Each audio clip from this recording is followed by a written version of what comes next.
Isa sa mga hindi natin siguro makakalimutan sa ating minamahal na yumaong Santo Papa na si Pope Francis ay noong panahon ng pandemya. Naalala niyo pa po ba nung naglakad siyang mag-isa sa St. Peter's Square? Umuulan pa nun para igawad ang Urbi et Orbi, ang blessing para sa Roma at sa buong mundo. Bago niya ginawad ang pagbabasbas, nagbigay muna siya ng pagdinilay patungkol sa narinig natin ngayon sa mabuting balita ng araw. At isang salita ang nangibabaw sa kanyang sermon. And that word is vulnerability. Kahinaan. Pope Francis said, "The storm exposes our vulnerability." Ibinubunyag ang bagyo ang ating mga kahinaan. Mga kapatid kay Kristo, nakalahati na po natin ang taong 2025. Ngayon po ay ang unang araw sa buwan ng Hulyo. At sa buwan na ito, nagsisimula na po ang panahon na sunod-sunod ang mga bagyo sa Pilipinas. Sa Dagupan, lalo na dito sa bandang katedral, maghanda na kayo ng mga bota. Sa paligid ng simbahan, ang taas ng kalsada, abot na natin ang statwa doon sa Obellanos.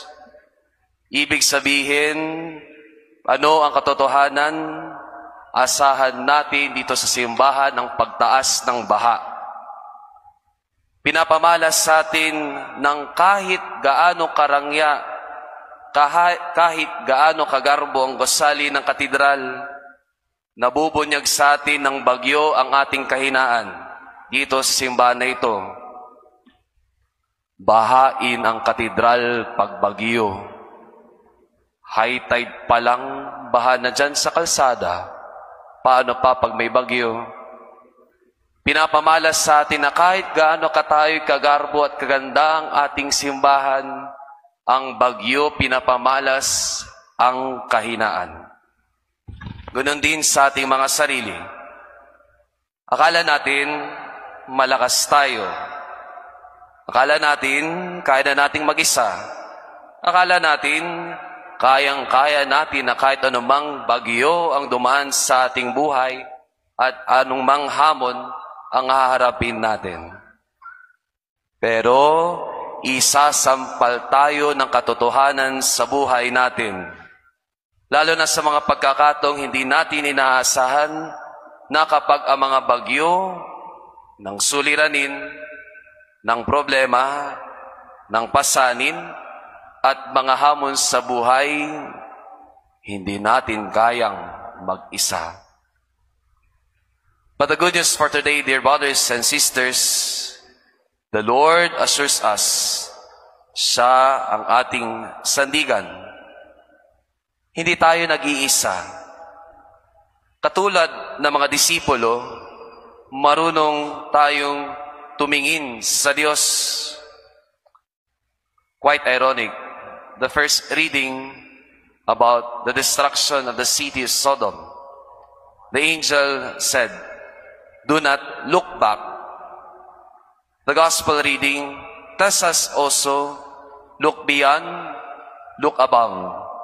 Tumingalas sa taas.